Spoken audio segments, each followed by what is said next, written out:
ಒಂದು ಸಮಯವನ್ನು ಕೊಟ್ಟಿರ್ತಾನೆ. ಎಲ್ಲರ ಬದುಕಿನೊಳಗೆ ಒಂದು ಅವಕಾಶವನ್ನು, ಸಮಯವನ್ನು ಭಗವಂತ ಮೀಸಲಾಗಿ ಇಟ್ಟಿರ್ತಾನಂತ. ಯಾವುದಕ್ಕಾಗಿ?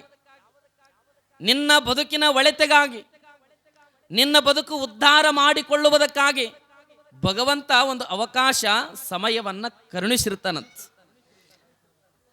ಅದನ್ನು ನನ್ನ ಒಳ್ಳೆ ಬದುಕಿಗಾಗಿ ಅದನ್ನು ಬಳಕೆ ಮಾಡಿಕೊಳ್ಳಬೇಕೆ ವಿನಃ ಕೆಟ್ಟದ್ದಕ್ಕಾಗಿ ಬಳಕೆ ಮಾಡಿಕೊಂಡು ಕೆಟ್ಟವನಾಗಿ ಬದುಕಿ ಹೋಗೋದಕ್ಕಿಂತ ಈ ಜಗತ್ತಿಗೆ ಒಳ್ಳೆಯವನಾಗಿ ಬದುಕಿ ಹೋಗಬೇಕು. ಅದಕ್ಕಾಗಿ ಭಗವಂತ ಎಲ್ಲರಿಗೂ ಒಂದು ಸಮಯವನ್ನು ಕೊಟ್ಟಿರ್ತಾನೆ. ಬಸವಣ್ಣ ಬರಿತಾನೆ, ಹೊತ್ತಾರ ಎದ್ದು ಅಗ್ಗವಣಿ ಪತ್ರಿ ಪುಷ್ಪವ ತಂದು ಹೊತ್ತು ಹೋಗದ ಮುನ್ನ ಪೂಜಿಸೋ ಲಿಂಗವ, ಹೊತ್ತು ಹೋದ ಬಳಿಕ ನಿನ್ನ ನಾರು ಬಲ್ಲರು, ಹೊತ್ತು ಹೋಗದ ಮುನ್ನ ಮೃತ್ಯ ಮುಟ್ಟದ ಮುನ್ನ ಮುನ್ನ ಪೂಜಿಸೋ ನಮ್ಮ ಕೂಡಲ ಸಂಗಮ ದೇವನ. ಎಷ್ಟು ಚಂದ ಬರದ ನೋಡ್ರಿ ಬಸವಣ್ಣ. ಹೊತ್ತು ಅಂದ್ರ ಸಮಯ ರೀ. ಸಮಯ ಎಲ್ಲದಕ್ಕೊಂದು ಸಮಯ ಐತ್ರಿ. ನೀವೇನು ಬರಾಕತ್ತಿರ ಇದಕ್ಕೊಂದು ಸಮಯ ರೀ. ಇದು ಒಂದು ಸಮಯವನ್ನು ಮೀಸಲಾಗಿಟ್ಟಿವಿ ನಾವೆಲ್ಲ. ಈ ಸಮಯ ಕಳೆದು ಹೋಯ್ತು ಅಂದ್ರೆ ಮತ್ತೆ ಬಾ ಅಂದ್ರೆ ಬರೋದಿಲ್ಲ. ಒಂದು ತಾಸು ಅಥವಾ 1.5 ತಾಸು ಇಲ್ಲಿ ಕುತ್ಕೊಳ್ತೀವಿ. ಈ ಸಮಯ ಕಳಿತು ಅಂದ್ರೆ ಮತ್ತೆ ನಾಳೆ ತನಕ ಕಾಯ್ಬೇಕ್ರಿ ನಾವು. ನಾಳೆ ತನ ನಾವೆಲ್ಲ ಕಾಯ್ಬೇಕು. ಒಂದು ಮಾತು ನೆನಪಿಟ್ಕೊಳ್ರಿ, ಇಲ್ಲಿ ಬಸವಣ್ಣ ಹೇಳಕತ್ತದ್ದು ಹೊತ್ತಾರ ಎದ್ದು ಅಗ್ಗವಣಿ ಪತ್ರಿ ಪುಷ್ಪವ ತಂದು ಹೊತ್ತು ಹೋಗದ ಮುನ್ನ ಪೂಜಿಸೋ ಲಿಂಗವ ಅಂತನ. ದೇವರು ಪೂಜಾ ಮಾಡೋದು ಯಾವಾಗ? ಶ್ರೀಮಠಕ್ಕೆ ಬರೋದು ಯಾವಾಗ? ಗುರುವಿನ ದರ್ಶನ ಪಡೆಯೋದು ಯಾವಾಗ? ಯಾವಾಗ್ರಿ? ವಯಸ್ಸಾದ ಮೇಲೆ ಮಠಕ್ಕೆ ಬರೋದಲ್ಲ, ವಯಸ್ಸಾದ ಮೇಲೆ ದೇವರ ಪೂಜೆ ಮಾಡೋದಲ್ಲ, ವಯಸ್ಸಾದ ಮೇಲೆ ದೇವರ ಧ್ಯಾನ ಮಾಡೋದಲ್ಲ. ವಯಸ್ಸಿದ್ದಾಗ ಹೇಳ್ತಾರಲ್ಲ, ಬಹಳ ಚಂದ ಹೇಳ್ತಾರಲ್ಲ, ಕೋಲು ಹಿಡಿಯದ ಮುನ್ನ ಬೆನ್ನು ಭಾಗದ ಮುನ್ನ ಅಂತ ಹೇಳ್ತಾರ ಬಸವಣ್ಣವರು. ಬೆನ್ನು ಭಾಗದ ಮುನ್ನ ಕೋಲು ಹಿಡಿಯದ ಮುನ್ನ ಮುಪ್ಪಿಂದಪ್ಪ ಅಳಿಯದ ಮುನ್ನ. ಎಷ್ಟು ಚಂದ ಹೇಳ್ಯಾರ. ಕೈಯಾಗ ಕೋಲು ಬರೋದ್ರೊಳಗೆ ಬೆನ್ನು ಭಾಗದ್ರೊಳಗೆ ಮಟ್ಟಕ್ಕೆ ಬರಬೇಕು. ವಯಸ್ಸಾದ ಮೇಲೆ ಏನು ಕೇಳೋದೈತಿ ಬಿಡು. ಈಗ ಪುರಾಣ ಮುಂದೆ ಐತಿ ಕೇಳೋದು. ನಮ್ಮ ಪುರಾಣನೇ ನಮಗೆ ಮುಗೋದಿಲ್ಲ, ಆ ಪುರಾಣ ಎಲ್ಲಿ ಕೇಳಮ್ಮ? ಬಸವಣ್ಣ ಹೇಳ್ತಾನ, ಒತ್ತು ಹೋಗದ ಮುನ್ನ ಪೂಜಿಸೋ ಲಿಂಗವ. ಯಾವುದ್ರಿ ನಿಜವಾದ ಸಮಯ? ಯಾವುದು ನಿಜವಾದ ಸಮಯ? ಈ ಜಗತ್ತಿನೊಳಗೆ ಸೂರ್ಯ ಹುಟ್ಟತಾನ, ಬೆಳಗ್ಗೆ ಸೂರ್ಯ ಹುಟ್ಟತಾನ, ಸಾಯಂಕಾಲ ಸೂರ್ಯ ಅಸ್ತವಾಗಿ ಹೋದ ಅಂದ್ರ ಮತ್ತ ಬೆಳಗಿನ ಜಾವ ಹುಟ್ಟತಾನವ ಸೂರ್ಯ. ಅದು ಒಂದು ಸಮಯವಾದ್ರೆ, ಸಾವು ಅನ್ನುವಂಥ ಒಂದು ಸಮಯದ, ಎಲ್ಲರಿಗೂ ಒಂದು ದಿನ ಸಾವು ಬರೋದೆ. ಆ ಸಾವು ಬರೋದ್ರೊಳಗಾಗಿ ಭಗವಂತನ ಧ್ಯಾನ ಮಾಡು, ಭಗವಂತನ ಪೂಜಾ ಮಾಡು, ಭಗವಂತನ ಮಠಕ್ಕೆ ಬಾ, ಗುರುವಿನ ಮಠಕ್ಕೆ ಬಾ, ದಾಸೋಗ ಮಾಡು, ಒಳ್ಳೆ ಕಾರ್ಯಗಳನ್ನು ಮಾಡು, ಧರ್ಮದ ಕಾರ್ಯ ಮಾಡು. ಅಂತ ಸಮಯವನ್ನ ಉಪಯೋಗ ತೆಗೆದುಕೋ ಅಂತಾನೆ ಬಸವಣ್ಣ. ನೋಡ್ರಿ, ಎಲ್ಲದಕ್ಕೊಂದು ಸಮಯ ಐತ್ರಿ, ಎಲ್ಲದಕ್ಕೊಂದು ಕಿಮ್ಮತ್ತದ್ರಿ. ನಾವೇನು ಒಂದು ಕ್ಷಣ ಸಮಯವನ್ನು ವ್ಯರ್ಥ ಮಾಡಿದೆವು ಅಂದ್ರೆ ಆ ಸಮಯ ಮತ್ತೆ ಬಾ ಅಂದ್ರೆ ಒಳ್ಳೆ ಬರೋದಿಲ್ಲ. ಒಂದು ವರ್ಷದ ಕಿಮ್ಮತ್ತು, ಒಂದು ತಿಂಗಳದ ಕಿಮ್ಮತ್ತು, ಒಂದು ದಿನದ ಕಿಮ್ಮತ್ತು, ಒಂದು ತಾಸು, ಒಂದು ನಿಮಿಷ, ಒಂದು ಸೆಕೆಂಡ್, ಎಲ್ಲದಕ್ಕೂ ಕಿಮ್ಮತ್ತದ್ರಿ. ಇದು ಯಾರು ಕೂಡ ವ್ಯರ್ಥ ಮಾಡ್ಕೊಳ್ಬಾರ್ದು ಅಂತಾನೆ. ಒಂದು ವರ್ಷದ ಕಿಮ್ಮತ್ತು ನಮಗೆ ಗೊತ್ತಾಗಬೇಕನ್ನಂಗೆ ಆಗಿದ್ರಿ. ಒಂದು ವರ್ಷದ ಕಿಮ್ಮತ್ತು ನಮಗೆ ಗೊತ್ತಾಗಬೇಕ್ರಿ. ಒಂದು ವರ್ಷಕ್ಕೆ ಎಷ್ಟು ದಿನ ರೀ? ನೋಡ್ಯವ ಎಷ್ಟು ಶಾಣೆ ಅದಾರ ನಮ್ಮ ಅವಂದ್ರು. ನನಗಂತೀನಿ ಅವ ಮುಂದಿನ ವರ್ಷ ನಾವೇ ಪುರಾಣ ಬ್ಯಾಡಪ್ಪ, ನೀ ಬರೋದೇ ಬ್ಯಾಡಪ್ಪ, ನಾವು ಪುರಾಣ ಹೇಳ್ತೀವಿ ಅನ್ನೋ ಲೆಕ್ಕಕ್ಕೆ ಅದರಿ. ಯಾಕಂದ್ರೆ ಗುರುವಿನ ಸಂಸ್ಕಾರ ರೀ ಅದು. ಆಧ್ಯಾತ್ಮದ ಜೀವಿಗಳಂತಂದ್ರೆ ಅದು ಅಫ್ಜಲ್ಪುರ ಶ್ರೀಮಠದ ಭಕ್ತರು ಅನ್ನುವಂಥದ್ದು ನಾವೆಲ್ಲ ಹೆಮ್ಮೆಯಿಂದ ಹೇಳ್ಕೊಳ್ಬೇಕಲ್ಲ. ನೀವೆಲ್ಲ ಆಧ್ಯಾತ್ಮಿಕ ಜೀವಿಗಳ್ರಿ. ಮನೆಯಾಗ ನೂರಾರು ಸಮಸ್ಯೆಗಳು, ನೂರಾರು ಕಷ್ಟಗಳು, ನೂರಾರು ನೋವುಗಳು ಏನೆಲ್ಲ ಇದ್ರೂ ಕೂಡ ಎಲ್ಲವನ್ನ ಬದಿಗಿಟ್ಟು ಅಪ್ಪನ ಮಠದೊಳಗೆ ಪುರಾಣ ಹಚ್ಚಾರ, ಶ್ರೀಮಠಕ್ಕೆ ಹೋಗಬೇಕು, ಪುರಾಣ ಕೇಳಬೇಕು, ಆಧ್ಯಾತ್ಮಿಕ ಜೀವಿಗಳಾಗಬೇಕು, ಗುರುವಿನ ಮಕ್ಕಳಾಗಬೇಕು, ಸಂಸ್ಕಾರ ಹೊಂದಬೇಕು ಅಂತೇಳಿ ನಿತ್ಯಲು ಬರ್ತಾರಲ್ಲ. ಮತ್ತು ನೀವೆಲ್ಲ ಆಧ್ಯಾತ್ಮಿಕ ಜೀವಿಗಳೇ. ಒಂದು ವರ್ಷಕ್ಕೆ 365 ದಿನಗಳು ನೋಡ್ರಿ. ಒಂದು ವರ್ಷದ ಕಿಮ್ಮತ್ತು ನಮಗೆ ಗೊತ್ತಾಗ್ಬೇಕು ಅನ್ನಂಗಾಗಿದ್ರ ಯಾರಿಗೆ ಕೇಳಬೇಕಪ್ಪ? ಯಾರಿಗೆ ಕೇಳಬೇಕು? ಒಂದು ವರ್ಷದ ಕಿಮ್ಮತ್ತು ನಮಗೆ ಗೊತ್ತಾಗಬೇಕು, ಅದ್ರದ್ದು ಮಹತ್ವ ಗೊತ್ತಾಗಬೇಕನ್ನಂಗಾಗಿದ್ರ ಈ ಕಾಲೇಜಿಗೆ ಶಾಲೆಗೆ ಹೋಗ್ತಾವಲ್ರಿ ಹುಡುಗರು, SSLC ಓದುವಂಥ ಹುಡುಗನಿಗೆ ಫೇಲ್ ಆದವನಿಗೆ ಹೋಗಿ ಕೇಳ್ರಿ. ಆ ಫೇಲ್ ಆದ ಹುಡುಗನಿಗೆ ಹೋಗಿ ಕೇಳ್ರಿ, ಅವ ಹೇಳ್ತಾನ, ಏನು ಮಾಡಿದ್ರಿ ಗುರುಗಳ? ನಮ್ಮ ಮನೆಗೆಲ್ಲ ನಮ್ಮ ತಂದೆ ತಾಯಿ ಭಾಳ ಚಲೋ ಬುದ್ಧಿ ಹೇಳಿದ್ರು, ನನಗೆ ಸಮಯ ವ್ಯರ್ಥ ಮಾಡಬೇಡು, ಚಲೋ ಮನಸ್ಸು ಕೊಟ್ಟು ಕಲಿ ಅಂತ ಹೇಳಿದರು. ನಾನು ಉಡಾಡ್ರ ಜೊತೆಗೆ ಗೆಳೆತನ ಮಾಡಿ 1 ವರ್ಷ ಚಲೋ ಓದಲಿಲ್ಲ, 10ನೇ ಕ್ಲಾಸು ಫೇಲ್ ಆದೆ, ಮತ್ತು 1 ವರ್ಷ ಕಾಯ್ಬೇಕ್ರಿ. ಮತ್ತು ನೋಡ್ರಿ, ಅದು ಕಿಮ್ಮತ್ತು ಅವನಿಗೆ ಗೊತ್ತಿರ್ತತ್ರಿ. ಅದು 1 ವರ್ಷದ ಭವಿಷ್ಯ ಅವನಿಗೆ ಅದ್ರಾಗ ಇರ್ತತ್ ನೋಡ್ರಿ. ಎಕ್ಸಾಮ್ ಬರೆಯೋದ್ರೊಳಗೆ 1 ವರ್ಷ ಓದಿರ್ತಾನ. ಯಾವಾಗ SSLC ಪರೀಕ್ಷೆ ಬರೆಯುವಾಗ ಚಲೋ ಒಂದು ಈಟು ಮನಸ್ಸು ಕೊಟ್ಟು ಬರದ ಅಂತಂದ್ರೆ ಅವ ಪಾಸ್ ಆಗಿ ಮುಂದಕ್ಕೆ ಹೋಗ್ತಾನೆ. ಇಲ್ಲ ಅಂದ್ರೆ ಮತ್ತೆ ಫೇಲ್ ಆಗಿ ಕೂತ್ಕೊಳ್ತಾನೆ. 1 ವರ್ಷದ ಕಿಮ್ಮತ್ತು ಯಾರಿಗೆ ಗೊತ್ತದ ಅಂದ್ರೆ SSLC ಫೇಲ್ ಆದವನಿಗೆ ಕೇಳಬೇಕಂತ. ಇನ್ನು 1 ತಿಂಗಳದ ಕಿಮ್ಮತ್ತು ನಮಗೆ ಗೊತ್ತಾಗಬೇಕಾಗಿತ್ತಂದ್ರೆ ಯಾರಿಗೆ ಕೇಳಬೇಕ್ರಿ? 1 ತಿಂಗಳದ ಮಹತ್ವ ಗೊತ್ತಾಗ್ಬೇಕು ನಮಗಂದ್ರೆ ತಾಯಿ 9 ತಿಂಗಳು ತನ್ನ ಹೊಟ್ಟೆಯಾಗಿಟ್ಟುಕೊಂಡು ಬೆಳೆಸಿರ್ತಾಳೆ ಕೂಸಿಗ್ರಿ. 9 ತಿಂಗಳು ಕಳೆದ ಮೇಲೆ 1 ತಿಂಗಳು ಬರ್ತದೆ ನೋಡ್ರಿ. ಯಾವಾಗ್ರಿ? ಆ ಮಗುವಿಗೆ ಜನ್ಮ ಕೊಡೋದು 9 ತಿಂಗಳು 9 ನವಮಾಸ ಕಳಿತಾವ ನೋಡ್ರಿ. ಕಳೆದ ಮೇಲೆ 1 ತಿಂಗಳೇನು ಬರ್ತತ್ತಲ್ಲ, ಅದ್ರಾಗ ಆ ಮಗುವಿಗೆ ಜನ್ಮ ಕೊಡೋದು 1 ತಿಂಗಳು ಚಾಲುವಾಗಿರ್ತತ್ತಲ್ರಿ. ಅವಾಗ ಗೊತ್ತಾಗ್ಬೇಕ್ರಿ, ಆ ತಾಯಿ ಕೇಳ್ಬೇಕ್ರಿ. ಹೇಳ್ತಾಳ ಆ ತಾಯಿ. ಯಾಕಂದ್ರೆ ಆ ತಾಯಿಗೆ 9 ತಿಂಗಳು ತನ್ನ ಹೊಟ್ಟೆಯಾಗಿ ಇಟ್ಕೊಂಡಾಗ ಅದು ಏನೂ ಅನಿಸಿರಂಗಿಲ್ಲ, ಏನು ಸ್ವಲ್ಪ ನೋವು ಆಗಿರಂಗಿಲ್ಲ. ಯಾವಾಗ ಆ ತಾಯಿ 9 ತಿಂಗಳು ಹೋದ ಮೇಲೆ ಆ ತಿಂಗಳದೊಳಗೆ ಆ ಮಗುವಿಗೆ ಜನ್ಮ ಕೊಡಬೇಕಾದ್ರೆ ಎಷ್ಟು ನೋವು ಅನುಭವಿಸಿರ್ತಾಳಲ್ಲ, ಆ ತಿಂಗಳದ ಮಹತ್ವ ಆ ತಾಯಿಗೆ ಗೊತ್ತಿರ್ತದಂತ ನೋಡ್ರಿ. 1 ತಿಂಗಳದ ಮಹತ್ವ, ಅದರ ಕಿಮ್ಮತ್ತು ಆ ತಾಯಿಗೆ ಗೊತ್ತು. ಇನ್ನು 1 ದಿನದ ಕಿಮ್ಮತ್ತು ನಮಗೆ ಗೊತ್ತಾಗಬೇಕಾಗಿತ್ತಂದ್ರೆ ಯಾರಿಗೆ ಕೇಳಬೇಕು? ಎದಕ್ಕೆ ಬಾಯ್ದಿಲ್ಲ ಬಿಡತ್ರೋ ನೀವು, ಸುಮ್ ಕುಂದ್ರು. ಯಾವ ಬಡವ ಇರ್ತಾನೆ ನೋಡ್ರಿ, ಕಿತ್ತು ತಿನ್ನೋ ಬಡತನ ಇರ್ತದ, ಮನೆಯೊಳಗವ ನಿತ್ಯಲು ಹೋಗಿ ದುಡಿದು ಬಂದ್ರೆ ಮಾತ್ರ 1 ತುತ್ತು ಅನ್ನ ಕಾಣಬೇಕು. ಅವತ್ತು ದುಡಿಲಿಲ್ಲ ಅಂತಂದ್ರೆ ಮನ್ಯಾಗ ನೀರು ಕುಡದೆ ಬದುಕಬೇಕು. ಅವ್ರು 1 ದಿನ ಹೋಗಿ ದುಡಿಬೇಕು, ದುಡಿಲಿಲ್ಲ ಅಂದ್ರೆ ಮನ್ಯಾಗ ಎಲ್ಲರೂ ಉಪವಾಸ ಬೀಳ್ತಾರ. 1 ದಿನದ ಕಿಮ್ಮತ್ತು ಹೋಗಿ ದುಡಿದಾಗ ಮಾತ್ರ ಅವನಿಗೆ ಅನ್ನ ಕಾಣ್ತಾನ, ಇಲ್ಲಾಂದ್ರೆ ಅನ್ನ ಕಾಣಲು ಉಪವಾಸ ಬೀಳ್ತಾನಲ್ಲ, ಅವನಿಗೆ ಗೊತ್ತು 1 ದಿನದ ಕಿಮ್ಮತ್ತು, ಬಡವನಿಗೆ ಗೊತ್ತು ನೋಡ್ರಿ. ಎಲ್ಲದಕ್ಕೊಂದೊಂದು ಕಿಮ್ಮತ್ತದ. ಆ ಸಮಯ ಬಳಕೆ ಮಾಡ್ಕೊಳ್ಬೇಕು, ಒಳ್ಳೇದಕ್ಕೆ ಬಳಕೆ ಮಾಡ್ಕೋಬೇಕ್ರಿ, ಕೆಟ್ಟದಕ್ಕೆ ಬಳಕೆ ಮಾಡ್ಕೋದಲ್ಲ. 1 ದಿನದ ಕಿಮ್ಮತ್ತು ಬಡವನಿಗೂ ಗೊತ್ತು.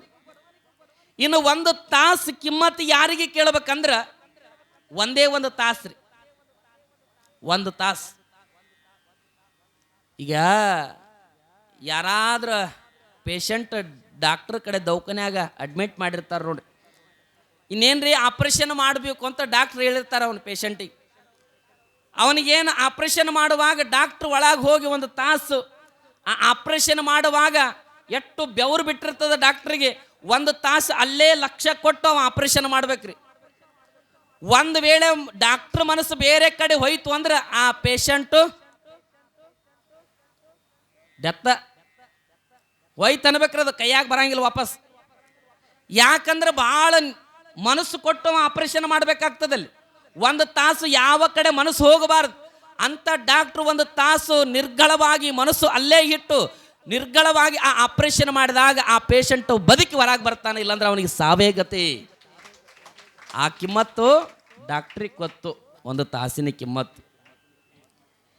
ಇನ್ನು 1 ನಿಮಿಷದ ಕಿಮ್ಮತ್ತು ನಮಗೆ ಗೊತ್ತಾಗಬೇಕಾಗಿತ್ತಂದ್ರೆ, 1 ನಿಮಿಷದ ಕಿಮ್ಮತ್ತು ನಮಗೆ ಗೊತ್ತಾಗಬೇಕಲ್ಲ.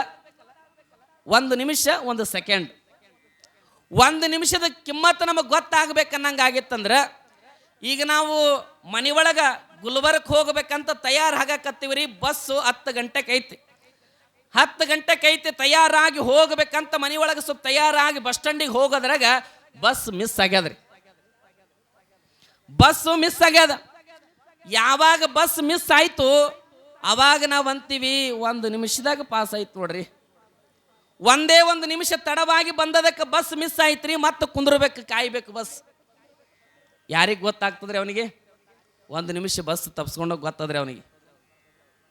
ಇನ್ನು 1 ಸೆಕೆಂಡ್ ಯಾರಿಗೆ ಗೊತ್ತು ಅಂದ್ರೆ, ದಾರಿ ಒಳಗೆ ನಡ್ಕೊತ ಹೋಗ್ಬೇಕಾದ್ರೆ ಆ ಕಡೆಯಿಂದ ಒಂದು ದೊಡ್ಡ ಗಾಡಿ ಬರುತ್ತೆ, ಈ ಕಡೆ ಒಂದು ಲಾರಿ ಬರ್ತದ.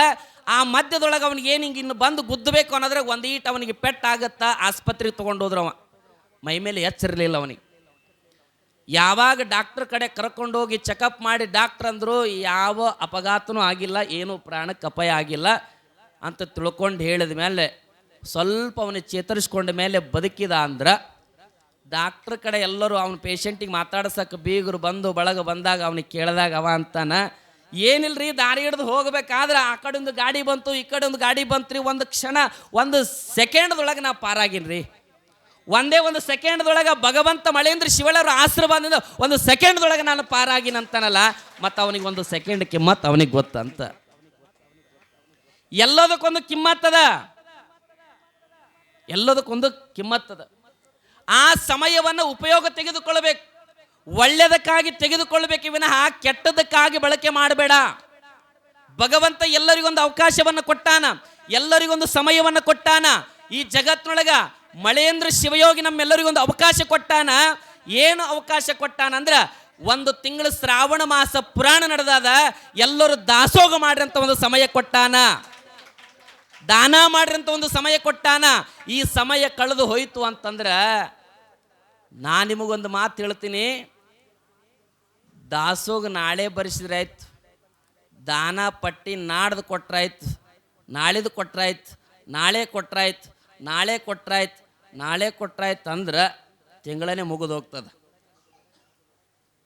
ನಾ ಹೇಳಕತ್ತದ್ದು ನಾಳೆ ಕೊಟ್ರಾಯ್ತು ಅಂತಂದ್ರೆ ಅದೇನೋ ಹೇಳ್ತಾರಲ್ರಿ, ನಾಳೆ ಅಂದವ್ರ ಮನೆ ನಾ ಅಂದಿಲ್ಲ, ಮತ್ತು ನಾ ಒಟ್ಟ ಅಂದಿಲ್ಲ, ಅದು ನಾ ಒಟ್ಟ ಅಂದಿಲ್ಲ, ಅದು ಯಾರೋ ಅಂದದ್ದು ಹೇಳಕತ್ತೀನಿ ನಾ. ನಾಳೆ ಅಂದವ್ರ ಮನೆ ನಿನಗೆ ಹೆಂಗೆ ಗೊತ್ತು ಅದು?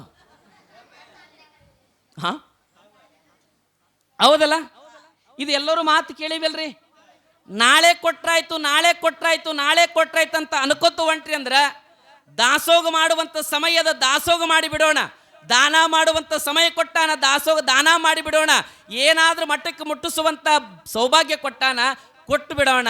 ನಾಳೆ ಕೊಟ್ರಾಯ್ತು ಅನ್ಕೋತ ಹೊಂಟಿ ಅಂದ್ರೆ, ಈ ವರ್ಷ 2026ನೇ ಇಸ್ವಿ ಒಳಗೆ ಯಡಿಯೂರು ಸಿದ್ಧಲಿಂಗೇಶ್ವರ ಪುರಾಣ ನಡೆದಾದ, ಕುತ್ಕೊಂಡು ಕೇಳೀವಿ. ಈ ವರ್ಷದೊಳಗೆ ನಾವು ಏನಾದ್ರೂ ನಾಳೆ ಕೊಟ್ರಾಯ್ತಂತ ಹೊಂಟಿವಿ ಅಂದ್ರೆ ಮುಂದಿನ ವರ್ಷ ಕೊಡಬೇಕು ಅನ್ನೋದ್ರಾಗ ಇಲ್ಲಿ ಕುಂತೋದ್ರೊಳಗೆ ಯಾರು ಬದುಕಿರ್ತೀವಿ ಅನ್ನೋದು ಗ್ಯಾರಂಟಿ ಇಲ್ಲ. ಐತ್ರೆ ಗ್ಯಾರಂಟಿ? ನಿಮಗೆ ಎಟ್ಟರು ಊರು ಪತ್ಯದೋ ನಿಮಗೆ? ಗುರು ಮಹಾಂತನ ಕೂಡಲಿಲ್ಲ, ಮುಕ್ತಿಯನ್ನು ಪಡೆಯಲಿಲ್ಲ. ಕಾಲ ಕಳೆದಿರಲ್ಲ, ಶಿವ ಧ್ಯಾನ ಬರಲಿಲ್ಲ. ಕಾಲ ಕಳೆದಿರಲ್ಲ, ಶಿವ ಧ್ಯಾನ ಬರಲಿಲ್ಲ. ಕಾಲಯಮನರು ಬಂದು ಕೇಳಿದರೆ, ಕಾಲಯಮನರು ಬಂದು ಕೇಳಿದರೆ ಏನು ಹೇಳತೀರಿ ನೀವೆಲ್ಲ? ಕಾಲ ಕಳೆದಿರಲ್ಲ, ಶಿವ ಧ್ಯಾನ ಬರಲಿಲ್ಲ. ಕಾಲ ಕಳೆದಿರಲ್ಲ, ಶಿವ ಧ್ಯಾನ ಬರಲಿಲ್ಲ. ಕಾಲಯಮನರು ಬಂದು ಕೇಳಿದರೆ, ಕಾಲಯಮನರು ಬಂದು ಕೇಳಿದರೆ ಏನು ಹೇಳತೀರಿ ನೀವೆಲ್ಲ? ಕಾಲ ಕಳೆದಿರಲ್ಲ, ಶಿವ ಧ್ಯಾನ ಬರಲಿಲ್ಲ.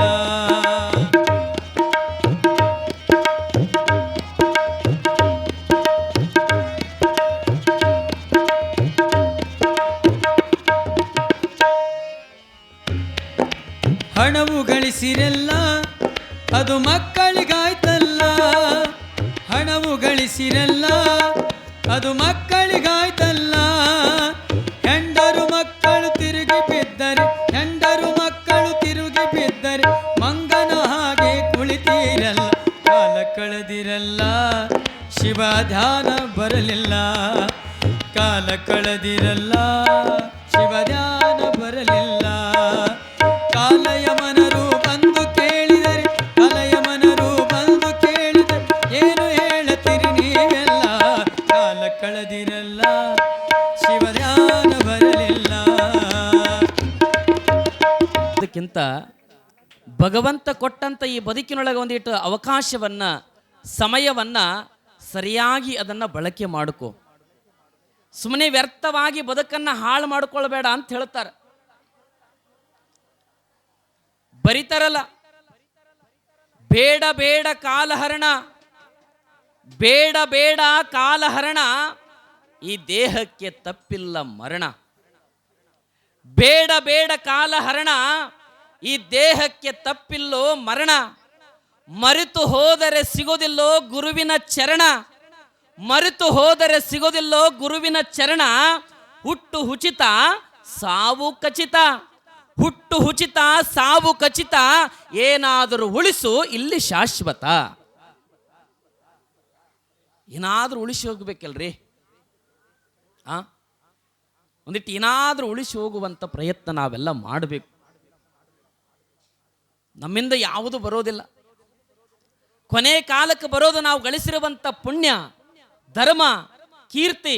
ಇದು ಮಾತ್ರ ನಮ್ಮಿಂದ ಬೆನ್ನತ್ತಿ ಬರ್ತದೆ ಅನ್ನೋದು ನಮ್ಮೆಲ್ಲರಿಗೂ ಗೊತ್ತಿರುವಂಥ ವಿಷಯ, ಗೊತ್ತಿರುವಂಥ ವಿಚಾರ. ಗೊತ್ತಿದ್ರೂ ಕೂಡ ಆದರೆ ಮನುಷ್ಯ ಮಾಡಬಾರ್ದನ್ನೆಲ್ಲ ಮಾಡ್ತಾನೆ, ನೋಡಬಾರ್ದನ್ನೆಲ್ಲ ನೋಡ್ತಾನೆ, ಕೇಳಬಾರ್ದನ್ನೆಲ್ಲ ಕೇಳ್ತಾನೆ. ಈ ಜಗತ್ತೊಳಗೆ ಭಗವಂತ ಕೊಟ್ಟ ಸಮಯವನ್ನ ಕೆಟ್ಟದ್ದಕ್ಕಾಗಿ ಬಳಕೆ ಮಾಡಿಕೊಂಡು ನಿನ್ನ ಬದುಕನ್ನೇ ಹಾಳು ಮಾಡ್ಕೊಳ್ಳಕತ್ತಿ. ಒಳ್ಳೆ ಸಮಯವನ್ನ ನಿನ್ನ ಒಳ್ಳೆಯದಕ್ಕೆ ಬಳಕೆನೇ ಮಾಡಿಕೊಳ್ಳಿಲ್ಲ.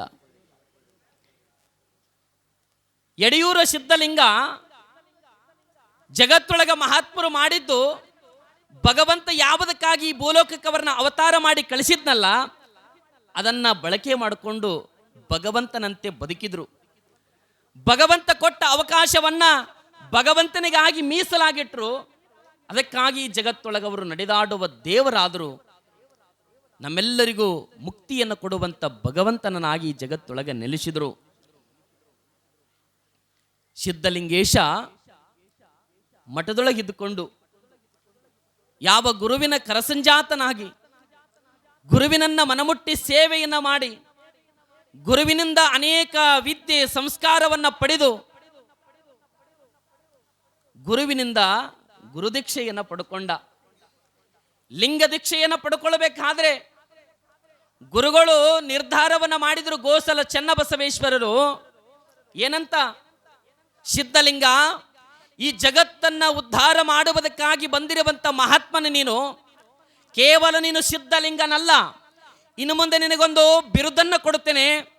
ಜಗತ್ತೊಳಗ ಸೂರ್ಯ ಚಂದ್ರ ಇರೋವರೆಗೂ ನಿನ್ನ ಅಜರಾಮರವಾಗಿ ಬೆಳಗಬೇಕು ತಿಳ್ಕೊಂಡು ಆ ಗೋಸಲ ಚೆನ್ನಬಸವೇಶ್ವರರು ಒಂದು ನಾಮಾಂಕಿತವನ್ನು ಕೊಡುತ್ತಾರೆ. ಎಂಥ ನಾಮಾಂಕಿತ! ಈ ಜಗತ್ತನ್ನು ಅವತರಿಸಿ ಬಂದು ಜಗತ್ತನ್ನು ಉದ್ಧಾರ ಮಾಡುವಂತ ಸಿದ್ಧಲಿಂಗ, ಇನ್ನು ಮುಂದೆ ಚರಪಟ್ಟಾಧಿಕಾರವನ್ನು ನಿನಗೆ ಕೊಡುತ್ತೇನೆ. ಜಗತ್ತನ್ನು ಉದ್ಧಾರ ಮಾಡೋಕ್ಕಾಗಿ ದೇಶವನ್ನು ಸಂಚಾರವನ್ನು ನೀನು ಮಾಡಬೇಕು. ಕೇವಲ ನೀನು ಸಿದ್ಧಲಿಂಗನಲ್ಲ, ಶ್ರೀಮನ್ ಮಹಾರಾಜ ನಿರಂಜನ ಜಗದ್ಗುರು ಸಿದ್ಧಲಿಂಗ ಮಹಾಸ್ವಾಮಿಯಾಗಿ ಜಗತ್ತಿನೊಳಗೆ ನೀನು ಬೆಳಿಬೇಕು ಅಂತೇಳಿ, ಮೆರಿಬೇಕು ಅಂತೇಳಿ ಅವನಿಗೆ ನಾಮಾಂಕಿತ ಬಿರುದನ್ನು ಕೊಡ್ತಾರೆ. ಶ್ರೀಮನ್ ಮಹಾರಾಜ ನಿರಂಜನ ಜಗದ್ಗುರು ಸಿದ್ಧಲಿಂಗ ಮಹಾಸ್ವಾಮಿಗಳಂತೇಳಿ ಅವರಿಗೆ ಬಿರುದನ್ನು ಕೊಡ್ತಾರೆ.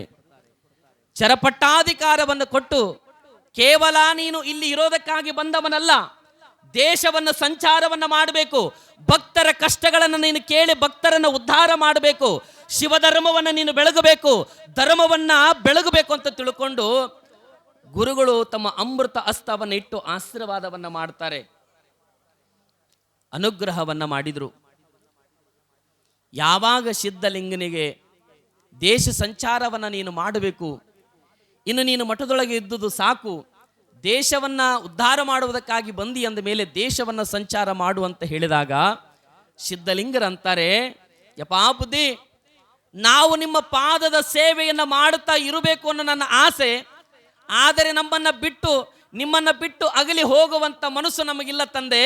ನಾನು ಮಠದೊಳಗೆ ಇರ್ತೇನೆ, ನಿಮ್ಮ ಪಾದ ಸೇವೆ ಮಾಡ್ತೀನಿ ಅಂದರೆ ಗೋಸಲ ಚೆನ್ನ ಬಸವೇಶ್ವರ ಹೇಳ್ತಾರೆ, ಸಿದ್ಧಲಿಂಗ, ಇನ್ನು ಮುಂದೆ ಕೇವಲ ನೀನು ನನ್ನ ಸೇವೆ ಮಾಡುವುದು ಅಷ್ಟೇ ಅಲ್ಲ, ಜಗತ್ತು ಸೇವೆಯನ್ನು ಮಾಡಿಬಿಟ್ರೆ ನನ್ನನ್ನು ಸೇವೆ ಮಾಡದಂತೆ ಈ ಜಗತ್ತು ಸೇವೆಯನ್ನು ನೀನು ಮಾಡಬೇಕು ಅಂತೇಳಿ ಹರಿಸ್ತಾರೆ. ಯಾವಾಗ ಹೋಗುವಂಥ ಪ್ರಸಂಗದೊಳಗ ಅಲ್ಲಿ ಇರುವಂಥ ಅನೇಕ ವಟುಗಳು, ಸಾಧಕರು, 101 ಗುರು ವಿರಕ್ತರು ಯಾವ ಗೋಸಲ ಚೆನ್ನ ಬಸವೇಶ್ವರಿಗಂತಾರೆ, ಯಪಾ ಬುದ್ಧಿ, ಸಿದ್ಧಲಿಂಗ ಶಿವಯೋಗಿ ಸಾಮಾನ್ಯನಲ್ಲ, ಅವರ ಸೇವೆಯನ್ನು ಮಾಡಿ ನಮ್ಮ ಜನ್ಮವನ್ನು ಸಾರ್ಥಕ ಮಾಡಿಕೊಳ್ಳುತ್ತೇವೆ. ನಾವು ಕೂಡ ಸಿದ್ಧಲಿಂಗನ ಜೊತೆಗೆ ನಾವು ದೇಶ ಸಂಚಾರವನ್ನು ಮಾಡ್ತೀವಿ ಅಂತೇಳಿ 101 ಗುರು ವಿರಕ್ತರು ಕೂಡ ಬೇಡಿಕೊಳ್ತಾರೆ ಗೋಸಲ ಚೆನ್ನಬಸವರಿಗೆ. ಆಗಲಿ ಅಂತೇಳಿ ಗುರುಗಳು ಅವರಿಗೆ ಅಪ್ಪಣೆ ಕೊಡ್ತಾರೆ. ಯಾವ ಸಿದ್ಧಲಿಂಗರು 101 ಗುರು ವಿರಕ್ತರನ್ನು ಕಟ್ಟುಕೊಂಡು ದೇಶವನ್ನು ಸಂಚಾರವನ್ನು ಮಾಡಬೇಕು ಅಂತೇಳಿ ಆ ಮಠವನ್ನು ತೊರೆದು ಹೊರಡಬೇಕಾದ್ರೆ, ನೆನಪಿರಲಿ, ಇತಿಹಾಸಗಳು ಹೇಳ್ತವೆ, ದತ್ತ ಗುರುದತ್ತ ವಿರಚಿತ ಯಡಿಯೂರ ಸಿದ್ಧಲಿಂಗೇಶ್ವರ ವಿಜಯದೊಳಗೆ ಬರೀತಾರೆ 771 ಅಮರ ಗಣಗಳು ಅಂತ ಹೇಳ್ತಾರೆ. ನಾವೆಲ್ಲ ತಿಳ್ಕೊಳ್ಬೇಕು, 12ನೇ ಶತಮಾನದೊಳಗ ಕಲ್ಯಾಣದೊಳಗ 771 ಅಮರ ಗಣಗಳು ಇದ್ರು ಅಂತ ಹೇಳಿ ಕೇಳ್ತೀವಿ. ಪೂಜ್ಯವನ್ನ ಮಾಡಿ ಈ ಜಗತ್ತನ್ನ ಬೆಳಗಿದ್ರು ಅಂತೇಳಿ ಇತಿಹಾಸವನ್ನ ನಮ್ಮ ಪುಟ್ಟರಾಜು ಗುರುಗಳು ಬರೀತಾರೆ. ಅಂಥ ಯಾವ ಸಿದ್ಧಲಿಂಗೇಶ್ವರರು, ಸಿದ್ಧಲಿಂಗ ಮಹಾಸ್ವಾಮಿಗಳು 101 ಗುರು ವಿರಕ್ತರನ್ನು ಕಟ್ಟಿಕೊಂಡು ಮಠವನ್ನು ತೊರೆದು ಗುರುವಿನ ಆಶೀರ್ವಾದವನ್ನು ಪಡೆದು ಯಾವ ಅವರಿಗೆ ಜನ್ಮ ಕೊಟ್ಟಿರುವಂಥ ತಂದೆ ತಾಯಿಗಳಾಗಿರುವ ಮಲ್ಲಿಕಾರ್ಜುನ ಜ್ಞಾನಾಂಬಿ ತಾಯಿಯವರು ಯಾವಾಗ ನನ್ನನ್ನು ನೆನಪು ಮಾಡಿಕೊಳ್ತಾರೆ, ಧ್ಯಾನವನ್ನು ಮಾಡ್ತಾರೆ, ಅವರಿಗೆ ನಾನು ದರ್ಶನವನ್ನು ಕೊಡ್ತೀನಿ ಅಂತ ಹೇಳಿ ಮಠವನ್ನು ತೊರೆದು ದೇಶ ಸಂಚಾರಕ್ಕಾಗಿ ಹೊರಟರು. ದೇಶ ಸಂಚಾರವನ್ನು ಮಾಡ್ತಾ 101 ಗುರು ವಿರಕ್ತರನ್ನ ಕಟ್ಟಿಕೊಂಡು ದೇಶ ಸಂಚಾರವನ್ನು ಮಾಡಬೇಕಾದ್ರೆ ನಾವೆಲ್ಲ ಅನೇಕ ದೇಶಗಳನ್ನ, ಪ್ರದೇಶಗಳನ್ನ ನೋಡ್ತೇವಲ್ಲ. ನಮ್ಮ ಭಾರತ ದೇಶದೊಳಗೆ ಪವಿತ್ರವಾಗಿರುವಂಥ ಅನೇಕ ಪ್ರದೇಶಗಳನ್ನ, ಅಖಂಡ ನಾಡನ್ನು ಸಂಚಾರವನ್ನು ಮಾಡಿರುವಂಥ ಸಿದ್ಧಲಿಂಗ ಮಹಾಸ್ವಾಮಿಗಳು ದ್ರಾವಿಡ, ಗುಜರಾತ್, ಸಿಂಧು, ಪಂಜಾಬ್ ಅನ್ನುವಂಥ ಪ್ರದೇಶಗಳನ್ನು ಸಂಚಾರವನ್ನು ಮಾಡ್ತಾ ಪ್ರಯಾಣವನ್ನು ಬೆಳೆಸಿದರು. ನಿಮಗೆಲ್ಲ ಗೊತ್ತಿರುವ ಹಾಗೆ ದ್ರಾವಿಡ, ಗುಜರಾತ್, ಪಂಜಾಬ್, ಶ್ರೀಗಿರಿ, ಕೊಲ್ಲಿಪಾಕ, ಸೌರಾಷ್ಟ್ರ ಸೋಮನಾಥ, ಹೀಗೆ ಅನೇಕ ಕ್ಷೇತ್ರಗಳನ್ನು ದರ್ಶನವನ್ನು ಮಾಡ್ತಾ ಭಕ್ತರನ್ನು ಉದ್ಧಾರವನ್ನು ಮಾಡ್ತಾ ಸಂಚಾರವನ್ನು ಮಾಡಕತ್ತರು ಸಿದ್ಧಲಿಂಗರು. 101 ಗುರು ವಿರಕ್ತರನ್ನ ಕಟ್ಟಿಕೊಂಡು ಹೋಗಬೇಕಾದ್ರೆ ಯಾರು ಬಡವರದಾರೆ, ಯಾರು ಕಷ್ಟದೊಳಗದಾರೆ, ಯಾರು ರೋಗದೊಳಗದಾರೆ, ಅವರ ರೋಗಗಳನ್ನು ಕಳೀತಾ, ಬಡತನವನ್ನು ಕಳೆಯುತ್ತಾ ದೇಶವನ್ನು ಉದ್ಧಾರವನ್ನು ಮಾಡ್ತಾ ಸಿದ್ಧಲಿಂಗ ಮಹಾಸ್ವಾಮಿಗಳು ಸಂಚಾರ ಮಾಡಕತ್ತರು. ಯಾವಾಗ ಸಂಚಾರವನ್ನು ಮಾಡ್ತಾ ಯಾವ ನಾವೆಲ್ಲ ಕೇಳುತ್ತೀವಲ್ಲ, ಸೌರಾಷ್ಟ್ರ ಸೋಮನಾಥೇಶ್ವರ, ಸೋಮನಾಥೇಶ್ವರ 12 ಜ್ಯೋತಿರ್ಲಿಂಗಗಳಲ್ಲಿ ಅದು ಒಂದು ಜ್ಯೋತಿರ್ಲಿಂಗ, ಅದಕ್ಕೆ ನಾಸಿಕ ಅಂತ ಕರೀತಾರೆ. ಅಂತಹ ಒಂದು ಸೋಮನಾಥೇಶ್ವರ ದರ್ಶನವನ್ನು ಪಡೆದು ಅಲ್ಲಿಂದ ಮುಂದೆ ಪ್ರಯಾಣವನ್ನು ಬೆಳೆಸ್ತಾ ಎಲ್ಲಿಗೆ ಬರ್ತಾರೆ ಅಂತಂದ್ರೆ ಅರುಣಾಚಲ ಪ್ರದೇಶಕ್ಕೆ ಬರ್ತಾರೆ. ಅರುಣಾಚಲ ಪ್ರದೇಶ ಅಂತಂದ್ರೆ ಅದು ಒಂದು ಅರಣ್ಯ, ದಟ್ಟವಾದ ಕಾಡು. ಅಲ್ಲಿ ಅನೇಕ ಕಾಡು ಮೃಗಗಳು, ಸಿಂಹ, ಹುಲಿಗಳು, ಅನೇಕ ಕಾಡು ಮೃಗಗಳಿರುವಂಥ ಆ ಅರಣ್ಯದೊಳಗೆ ಪ್ರವೇಶ ಮಾಡ್ತಾರೆ. ಇನ್ನೇನು ಸಿದ್ಧಲಿಂಗರು ಆ ಅರುಣಾಚಲ ಪ್ರದೇಶದೊಳಗೆ ಬರಬೇಕಾದ್ರೆ ಗುಡ್ಡ ಬೆಟ್ಟ ಹೇರಬೇಕು, ಇಳಿಬೇಕು. ಅಂತ ಅರಣ್ಯದೊಳಗ ಪ್ರಯಾಣವನ್ನು ಬೆಳೆಸ್ತಿರ್ಬೇಕಾದ್ರೆ ಆ ಅರಣ್ಯದೊಳಗಿರುವಂಥ ಕಾಡು ಮೃಗಗಳು ಯಾವಾಗ ಸಿದ್ಧಲಿಂಗರು ಆ ಪ್ರದೇಶದೊಳಗೆ ಪಾದವನ್ನು ಇಟ್ಟರು, ಅನೇಕ ಕಾಡು ಮೃಗಗಳು ಯಾವ ಸಿದ್ಧಲಿಂಗರನ್ನ ಸ್ವಾಗತ ಮಾಡಕತ್ತವು, ಕುಣದಾಡಕತ್ವು. ಎಷ್ಟರ ಮಟ್ಟಿಗೆ ಕುಣದಾಡಕತ್ತು ಅಂತಂದ್ರ ನೆನಪಿರ್ಲಿವ, ನಮ್ಮ ವಿಶ್ವಾರಾಧ್ಯ ಮಳೇಂದ್ರ ಶಿವಾಚಾರ್ಯ ಅಪ್ಪವರು ನಮ್ಮ ಮನೆಗೆ ಬಂದು ಪಾದ ಹಾಕಿದ್ರಂದ್ರೆ ನಾವೆಷ್ಟು ಆನಂದದಿಂದ ಕುಣದಾಡ್ತೀವಲ್ಲ, ಹಂಗೆ ಸಿದ್ಧಲಿಂಗರು ಬಂದರೆ ಅನೇಕ ಪ್ರಾಣಿ ಪಕ್ಷಿಗಳೆಲ್ಲ ಕುಣದಾಡಕತ್ತುವಂತ. ನವಿಲು ತನ್ನ ಗರೆಯನ್ನು ಬಿಚ್ಚಿ ಕುಣದಾಡ್ತಿತ್ತಂತ. ನವಿಲು ತನ್ನ ಗರೆಗಳನ್ನು ಬಿಚ್ಚಿ ಕುಣದಾಡ್ತಿತ್ತು. ಕೇವಲ ಅಷ್ಟೇ ಅಲ್ಲ, ನವಿಲು ಸಿದ್ಧಲಿಂಗರು ಬರುವಂತ ದಾರಿ ಒಳಗ ತನ್ನ ನವಿಲು ಗರಿಗಳಿಂದ ಆ ದಾರಿಯನ್ನು ಸ್ವಚ್ಛ ಮಾಡಿ ಸ್ವಾಗತ ಮಾಡ್ತಿತ್ತು. ಆನೆಗಳು ಸೊಂಡಿಯನ್ನ ಮೇಲೆ ಎತ್ತಿ ಶಬ್ದವನ್ನ ಮಾಡ್ತಿದ್ವು. ಎಲ್ಲ ಪ್ರಾಣಿಗಳು ಕುಣಿದಾಡ್ತಿದ್ವು, ಪಕ್ಷಿಗಳೆಲ್ಲ ಹಾರಾಡ್ತಿದ್ವು, ಗಿಡ ಮರಗಳೆಲ್ಲ ಗಾಳಿ ಬೀಸ್ತಿದ್ವಂತೆ. ನಿಮಗೆ ಗೊತ್ತಿರಲಿ, ಯಾವಾಗ ಸಿದ್ಧಲಿಂಗರು ಆ ಪ್ರದೇಶದೊಳಗೆ ಬರಬೇಕಾದ್ರೆ ಸಿದ್ಧಲಿಂಗ ಯತಿಗಳು, ಸಿದ್ಧಲಿಂಗ ಮಹಾಸ್ವಾಮಿಗಳು ನಮ್ಮನ್ನು ಸೃಷ್ಟಿ ಮಾಡಿರುವಂತಹ ಭಗವಂತ ನಮ್ಮ ಪ್ರದೇಶದೊಳಗೆ ಬರಾಕತ್ತನಂತೇಳಿ ಎಲ್ಲ ಆನಂದದಿಂದ ಪ್ರಾಣಿಗಳೆಲ್ಲ ಸ್ವಾಗತ ಮಾಡಕತ್ತು.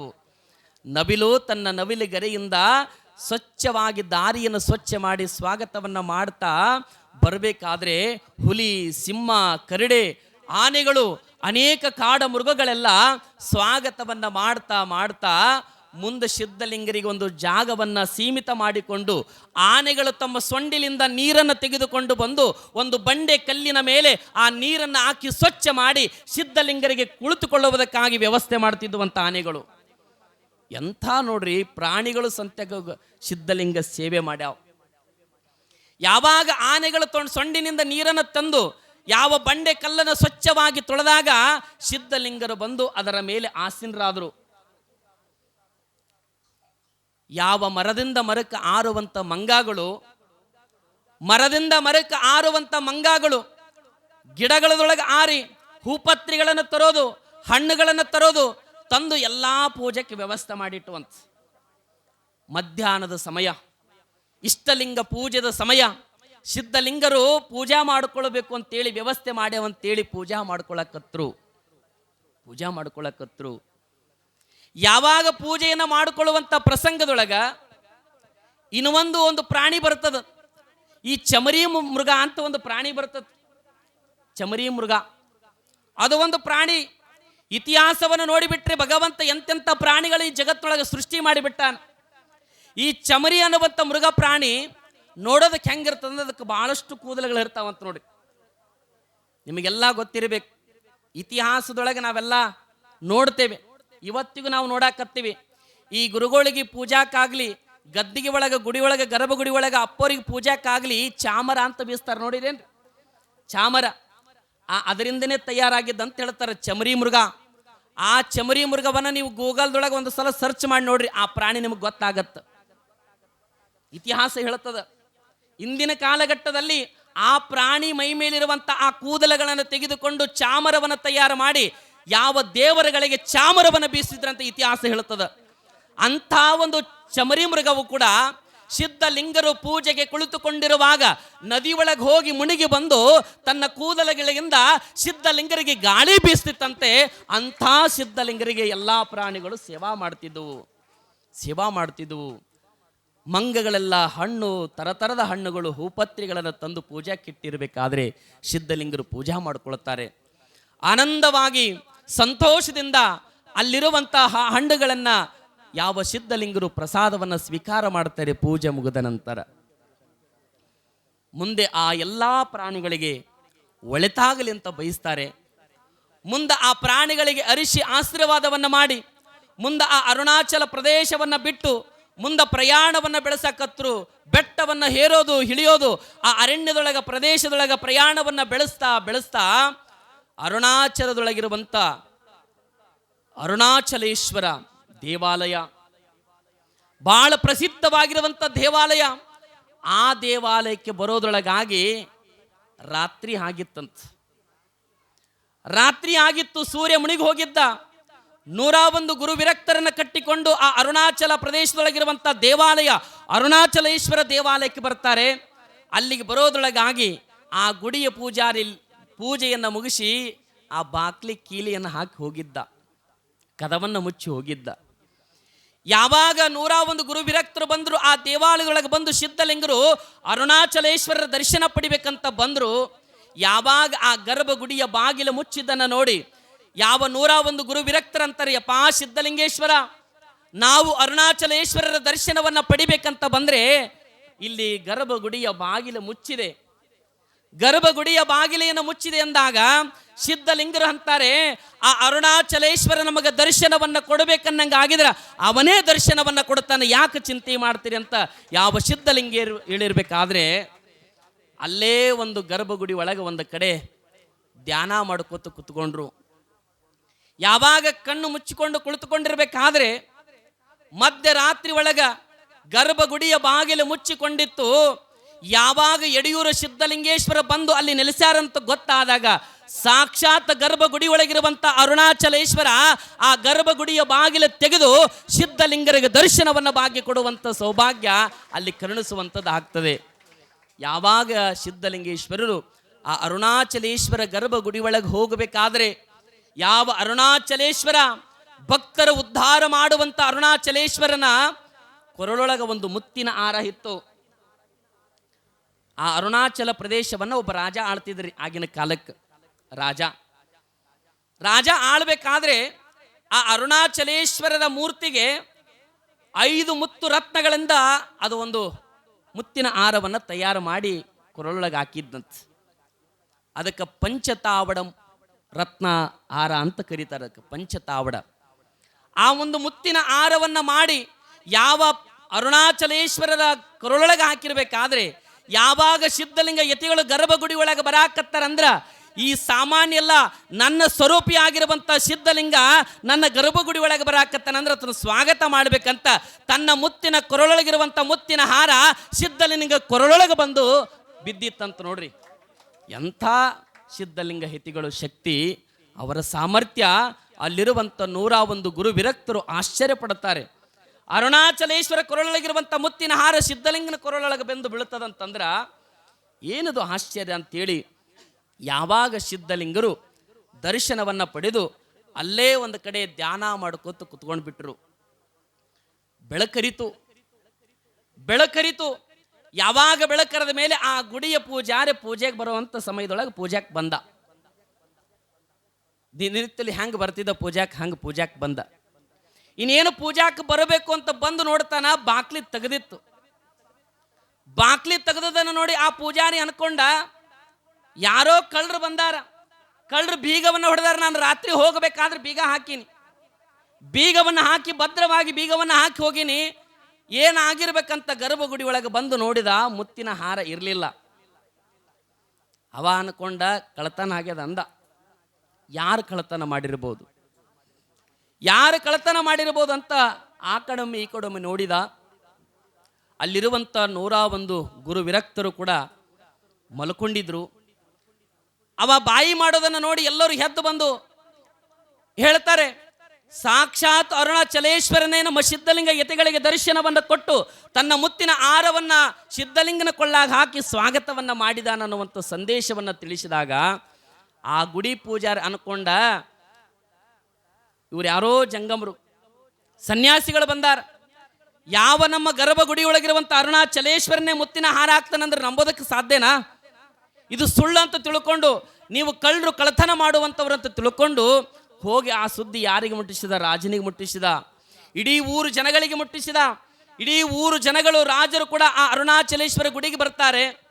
ಬಂದು ನೋಡೋದ್ರಾಗಾಗಿ ಅಲ್ಲಿ ಸಿದ್ಧಲಿಂಗರು ಕಣ್ಣು ಮುಚ್ಚಿಕೊಂಡು ಕುತ್ಕೊಂಡಿದ್ರಂತೆ. ಬಂದು ನೋಡಿದ್ರು, ಯಾವ ಸಿದ್ಧಲಿಂಗರನ್ನ ಎಚ್ಚರ ಮಾಡಬೇಕು ಅಂತ ರಾಜ ಹೋಗಬೇಕಾದ್ರೆ ಅಜ್ಞಾನಿಯಾಗಿರುವಂಥ ರಾಜ ಸಿದ್ಧಲಿಂಗ ಯತಿಗಳನ್ನು ಎಚ್ಚರ ಮಾಡಬೇಕು ಅನ್ನೋದ್ರಾಗ ಗುರು ವಿರಕ್ತರು ಹೇಳ್ತಾರೆ, ನಮ್ಮ ಸಿದ್ಧಲಿಂಗರನ್ನು ಎಚ್ಚರ ಮಾಡುವುದಕ್ಕಾಗಿ ಹೋಗಬೇಡ ಮಹಾರಾಜ. ಯಾಕಂದ್ರೆ ಸಾಮಾನ್ಯರಲ್ಲ ನಮ್ಮ ಸಿದ್ಧಲಿಂಗ ಯತಿಗಳು. ಯೋಗ ಸಮಾಧಿ ಒಳಗೆ ಜಾಗೃತರಾಗಿ ಕುಳಿತುಕೊಂಡಿರುವಂಥ ನಮ್ಮ ಸಿದ್ಧಲಿಂಗರನ್ನ ನೀವು ಎಚ್ಚರ ಮಾಡಿದ್ರೆ ಶಾಪಕ್ಕೂ ಗುರಿ ಆಗಬೇಕಾಗತ್ತ, ಅವರನ್ನು ತೊಡಬೇಡ್ರಿ ಅಂದ್ರು. ಇಷ್ಟು ಹೇಳಿರ್ಬೇಕಾದ್ರ ಆ ರಾಜ ಅಂದ, ನೀವು ಯಾರು? ನೀವು ಯಾವ ಸನ್ಯಾಸಿರು? ನಮ್ಮ ಆ ಅರುಣಾಚಲೇಶ್ವರರ ಕೊರಳೊಳಗಿರುವಂಥ ಮುತ್ತಿನ ಹಾರವನ್ನು ನೀವು ಕಳತನ ಮಾಡಿರಿ ಅಂತ ತಿಳ್ಕೊಂಡು ಅಪರಾಧವನ್ನು ಹೊರಿಸಿರಬೇಕಾದ್ರೆ, ಯಾವಾಗ ಅಲ್ಲಿರುವಂಥ ಶಿಷ್ಯರು, ಗುರು ವಿರಕ್ತರಲ್ಲಿ ಶಿಷ್ಯರಂತಾರೆ, ಸಿದ್ಧಲಿಂಗರನ್ನ ಎಚ್ಚರ ಮಾಡಬೇಕು ಅಂತ ತಿಳ್ಕೊಂಡು ಒಂದೀಟು ಹೋಗಿ ಎಚ್ಚರ ಮಾಡಿದ್ರು ಗುರುಗಳಿಗೆ. ಯಪಾ ಬುದ್ಧಿ, ಸಿದ್ಧಲಿಂಗೇಶ್ವರ ತಾವು ಎಚ್ಚರ ಆಗಬೇಕು ಅಂತ ಹೇಳಿ ಒಂದೀಟು ಹೇಳಿದಾಗ ಸಿದ್ಧಲಿಂಗರು ಶಿವಯೋಗ ಸಮಾಧಿಯಲ್ಲಿರುವಂಥ ಯಾವ ಸಿದ್ಧಲಿಂಗರು ಎಚ್ಚರ ಆಗ್ತಾರೆ. ಎಚ್ಚರ ಆಗಿ ರಾಜನಿಗಂತಾರೆ, ಏ ರಾಜ, ಅರುಣಾಚಲೇಶ್ವರನೇ ನನಗೆ ಕೊರಳೊಳಗ ಮುತ್ತಿನ ಹಾರವನ್ನು ಹಾಕಿರಬೇಕಾದ್ರೆ ಅಜ್ಞಾನದಿಂದ ಮಾತಾಡಬೇಡ ಅಂತ ಯಾವಾಗ ಸಿದ್ಧಲಿಂಗರು ಹೇಳ್ತಾರ, ಅದನ್ನು ನಂಬಲಿಲ್ಲ ಅಜ್ಞಾನಿ ರಾಜ. ಯಾಕಂದ್ರೆ ಅಜ್ಞಾನಿ ಆಗಿರುವಂಥ ರಾಜ ಅಂತಾನೆ, ನಮ್ಮ ಅರುಣಾಚಲೇಶ್ವರನು ಯಾವತ್ತಾದ್ರೂ ಮನುಷ್ಯರಿಗೆ, ಸಾಮಾನ್ಯ ವ್ಯಕ್ತಿಗಳಿಗೆ ಕೊರಳೊಳಗೆ ಮುತ್ತಿನ ಹಾರ ಹಾಕೋದು ಸಾಧ್ಯ ಏನು? ಇದು ಅಸಾಧ್ಯವಾಗಿರುವಂಥದ್ದು ಅಂತ ಅಜ್ಞಾನದಿಂದ ಮಾತಾಡುವಂಥ ರಾಜನಿಗೆ ಒಳಗಡೆ ಗರ್ಭಗುಡಿ ಒಳಗಿರುವಂತ ಅರುಣಾಚಲೇಶ್ವರ ಸ್ವತಃ ಆ ಅರುಣಾಚಲೇಶ್ವರ ಲಿಂಗದೊಳಗಿಂದ ಒಂದು ಶಬ್ದದ ವಾಣಿ ಆಗಿತ್ತು. ಏ ಮೂಢ ರಾಜ, ಏ ಅಜ್ಞಾನಿ ರಾಜ, ಸಾಕ್ಷಾತ್ ಯಡಿಯೂರು ಸಿದ್ಧಲಿಂಗ ಜಗತ್ತಿಗೆ ಅವತರಿಸಿ ಬಂದಿರುವಂತ ಮಹಾತ್ಮ. ಅವನು ನನ್ನ ಸ್ವರೂಪ, ಅವನು ಬೇರೆ ಎಲ್ಲ, ನಾನು ಬೇರೆ ಎಲ್ಲ ಅಂತ ತಿಳ್ಕೊಂಡು ಗರ್ಭಗುಡಿಯೊಳಗಿರುವಂತ ಲಿಂಗ ನುಡಿದ ಶಬ್ದದ ವಾಣಿಯನ್ನ ಕೇಳಿರ್ಬೇಕಾದ ರಾಜ ಆಶ್ಚರ್ಯ ಆದ. ಏನಿದು ಆಶ್ಚರ್ಯ? ಗರ್ಭಗುಡಿಯೊಳಗಿರುವಂತ ಅರುಣಾಚಲೇಶ್ವರನೇ ಮಾತನಾಡ್ತಿರ್ಬೇಕಾದ್ರೆ ಇವರು ಸಾಮಾನ್ಯರಲ್ಲ ಅಂತ ತಿಳ್ಕೊಂಡು ರಾಜ ಸಿದ್ಧಲಿಂಗ ಯತಿಗಳಿಗೆ ಶರಣಾಗತಿ ಆಗ್ತಾನಂತಂದ್ರ ನೆನಪಿರ್ಲಿ, ಯಾವ ಅರುಣಾಚಲೇಶ್ವರನೇ ಮಾತಾಡ್ತಾನಂತಂದ್ರ ನಾವು ಇತಿಹಾಸವನ್ನ ಕೇಳಿವಿ. ಸೊಲ್ಲಾಪುರದ ಸಿದ್ದರಾಮ ಶಿವಯೋಗಿ ಸಿರಿಗಿರಿ ಮಲ್ಲಿಕಾರ್ಜುನನೇ ಬಂದು ಸೊಲ್ಲಾಪುರದೊಳಗೆ ನೆಲೆಸಿರಬೇಕಾದ್ರೆ ಮಲ್ಲಿಕಾರ್ಜುನ ಜೊತೆಗೆ ನಿತ್ತಲು ಮಾತಾಡ್ತಿದ್ದಂಥ ಇತಿಹಾಸವನ್ನು ನಾವು ಓದ್ತೇವೆ, ಕೇಳ್ತೇವೆ. ಅಂತ ಸಿದ್ಧಲಿಂಗ ಹಿತಿಗಳು ಅರುಣಾಚಲೇಶ್ವರನೇ ಮಾತಾಡಿದ ಅನ್ನೋಷ್ಟರ ಮಟ್ಟಿಗೆ ಶಕ್ತಿ ಸಾಮರ್ಥ್ಯವನ್ನು ತೋರಿಸ್ತಾನೆ. ಯಾವ ರಾಜ ತಪ್ಪಾಯಿತು, ನನ್ನ ಅಪರಾಧವನ್ನು ಕ್ಷಮಿಸಬೇಕು ಅಂತೇಳಿ ತನ್ನ ಕ್ಷಮಾಪಣೆಯನ್ನು ಕೇಳಿದಾಗ ಯಾವ ಸಿದ್ಧಲಿಂಗ ಹಿತಿಗಳು ಅವನಿಗೆ ಮನ್ನಿಸಿ ಅವನಿಗೆ ಆಶೀರ್ವಾದವನ್ನು ಮಾಡಿ ಎಲ್ಲರಿಗೂ ಒಳ್ಳೆಯದಾಗಲಿ ಅಂತ ತಿಳ್ಕೊಂಡು ಮುಂದೆ ಪ್ರಯಾಣವನ್ನು ಬೆಳೆಸುವಂಥ ಪ್ರಯತ್ನವನ್ನು ಮಾಡ್ತಾರೆ. ಮುಂದೆ ಏನಾಗುತ್ತದನ್ನು ನೋಡೋಣ. ಯೋಗಿ ವರೇಣ್ಯ ನಾನಪರಾಧಿ, ಯೋಗಿ ವರೇಣ್ಯ ನಾನಪರಾಧಿ, ಯೋಗಿ ಭವಾಂಬುದಿ ನಿಗಿದ ಮಹಿಮಾ ಭೋಗ ಭವಾಂಬುದಿ. ವರ್ಷ ಕೂಡ ಅವರು ಕೂಡ ನಮ್ಮ ಕಲಾವಿದರಿಗೆ 3 ಮಂದಿ ಕಲಾವಿದರಿಗೆ 50 ರೂಪಾಯಿ ಕಲಾ ಕಾಣಿಕೆ ಕೊಟ್ಟಿದ್ದಾರೆ. ಅವರಿಗೆ ಜೋರಾದ ಚಪ್ಪಾಳೆ ತಟ್ಟಬೇಕಾಗಿದೆ. ಸಿದ್ಧಲಿಂಗೇಶ್ವರರು ಆ ಅರುಣಾಚಲ ಪ್ರದೇಶದಿಂದ ಅಲ್ಲಿರುವಂಥ ರಾಜನಿಗೆ ಅಜ್ಞಾನವನ್ನು ಕಳೆದು ಸದ್ಬುದ್ಧಿಯ ಮಾತುಗಳನ್ನು ತಿಳಿಸಿ ಒಳ್ಳೆಯ ಸಂದೇಶಗಳನ್ನು ಕೊಟ್ಟು ಎಲ್ಲರಿಗೂ ಒಳ್ಳೆಯದಾಗಲಿ ಅಂತ ಬಯಸಿ ಮುಂದೆ ಪ್ರಯಾಣವನ್ನು ಬೆಳೆಸಿದರು. ಯಾವ ಸಿದ್ಧಲಿಂಗೇಶ್ವರ ಎಲ್ಲಿ ಪಾದವನ್ನು ಇಟ್ಟಾರಲ್ಲ ಆ ನೆಲ ಪವಿತ್ರವಾಗಿದೆ. ಯಾವ ಗಿಡಗಳು ದಾರಿ ಒಳಗಿರುವಂಥ ಅನೇಕ ಮರಗಳು ಗಿಡಗಳೆಲ್ಲ ಸಿದ್ಧಲಿಂಗರು ನಡೆದುಕೊಂಡು ಹೋಗಬೇಕಾದ್ರೆ ಗಾಳಿಯನ್ನು ಬೀಸಿ ತಮ್ಮ ಜನ್ಮವನ್ನು ಪಾವನ ಮಾಡಿಕೊಳ್ಳುತ್ತಿದ್ದುವಂತೆ ಅಂತಹ ಸಿದ್ಧಲಿಂಗರು ದೇಶವನ್ನು ಸಂಚಾರವನ್ನು ಮಾಡ್ತಾ ಇದ್ರು. ಅವರ ಆಡಿದ ಮಾತು, ಅವರ ನುಡಿದ ಸತ್ಯದ ನುಡಿ ಅದು ಸತ್ಯವಾಗ್ತಿತ್ತು. ಯಾರೇ ದಾರಿ ಒಳಗೆ ಸಿದ್ಧಲಿಂಗರ ದರ್ಶನವನ್ನು ಪಡೆದ್ರೆ ಸಾಕು ಅವರ ಬದುಕೇ ಬದಲಾಗ್ತಿತ್ತಂತೆ. ಅವರ ಕಷ್ಟಗಳನ್ನೇ ದೂರವಾಗಿ ಬಿಡುತ್ತಿದ್ದಂತ ಅಂತಹ ಶಕ್ತಿ ಸಿದ್ಧಲಿಂಗ ಯತಿಗಳಲ್ಲಿ ಇತ್ತು ಅಂತ ಸ್ವಲ್ಪ ನಾವೆಲ್ಲ ಅರ್ಥ ಮಾಡಿಕೊಳ್ಬೇಕು. ಎಂಥ ಶಕ್ತಿ ಮಹಾತ್ಮರಲ್ಲಿ ಬರೋದಕ್ಕೆ ಸಾಧ್ಯ ಅಂತಂದ್ರೆ ಅವರು ಮಾಡುವಂಥ ತ್ರಿಕಾಲ ಲಿಂಗ ಪೂಜೆಯ ಶಕ್ತಿ ಪ್ರತಿಫಲ ಇವತ್ತು ಅವರಿಗೆ ಸತ್ಯದ ವಾಣಿಯಾಗಿ ಜಗತ್ತನ್ನು ಉದ್ಧಾರ ಮಾಡುವಂಥ ಸಾಮರ್ಥ್ಯ ಅವರಲ್ಲಿ ಬರಬೇಕಾಯ್ತು. ಸುಮ್ಮನೆ ನಿಮಗೊಂದು ಹೇಳ್ತೀನಿ ನೋಡ್ರಿ, 11ನೇ ಶತಮಾನದೊಳಗೆ ನಮ್ಮ ಶ್ರೀಮಠದ ಪರಂಪರೆ ಒಳಗೆ ಆಗಿ ಹೋಗಿರುವಂಥ ಮೂಲ ಪುರುಷ ಗುರು ಮಳೇಂದ್ರ ಶಿವಯೋಗಿಗಳು. ಅವರ ವಾಣಿ ಸತ್ಯದ ವಾಣಿ ಆಗಿತ್ತು. ಅವರು ಏನು ಅಂತಿದ್ರಲ್ಲ, ನುಡಿತಿದ್ರಲ್ಲ, ಆ ವಾಣಿ ಸತ್ಯನೇ ಆಗ್ತಿತ್ತಂತ. ನಾನು ಅವರ ಅಪ್ಪೋರದೊಂದು ಚರಿತ್ರೆ ಪುಸ್ತಕವನ್ನು ಓದಬೇಕಾದ್ರೆ ಮೈ ಒಳಗೆ ರೋಮಾಂಚನ ಆಗ್ತದೆ. ಅಂತ ಲೀಲೆಗಳನ್ನು ಪವಾಡಗಳನ್ನು ಮಾಡಿ ತೋರಿಸಿದ್ದಾರೆ ಈ ಜಗತ್ತಿಗೆ ನಮಗೆ. ಅಪ್ಪೋರು ಯಾವಾಗ ಈ ಮಠವನ್ನು ಸ್ಥಾಪನೆ ಮಾಡಿದ ಮೇಲೆ ಮಳೇಂದ್ರ ಶಿವಯ್ಯಗಳು ನಿರಂತರವಾಗಿ ದಾಸೋಗ ನಡೆದಿತ್ತಂತ್ರಿ ಮಠದೊಳಗೆ. ನಿರಂತರವಾಗಿ ಮಠದೊಳಗೆ ದಾಸೋಗ ನಡೆದಿರ್ಬೇಕಾದ್ರೆ ಸಾಕಷ್ಟು ಜನ ಭಕ್ತರು ಪ್ರಸಾದಕ್ಕೆ ಬರ್ತಿದ್ರು, ಪ್ರಸಾದ ಮಾಡ್ತಿದ್ರು, ಹೋಗ್ತಿದ್ರಂತ. ಸ್ವಲ್ಪ 11ನೇ ಶತಮಾನ ನಾ ಹೇಳಕತ್ತಿದ್ರಿ, ಇದು ಈಗಿಂದ ಅಲ್ರಿ, ನಮ್ಮ ಪರಂಪರೆ ಇದು. ಯಾಕಂದ್ರೆ ಅಫ್ಜಲ್ಪುರ ಶ್ರೀಮಠದ ಪರಂಪರೆ ಎಷ್ಟು ಅಂದ್ರೆ 11ನೇ ಶತಮಾನ ಪರಂಪರೆ ಅದದು. ಯಾವ ಜೇಡರ ದಾಶಿಮಾರ್ಯರು ಹುಟ್ಟಿದ್ದು 11ನೇ ಶತಮಾನನೇ.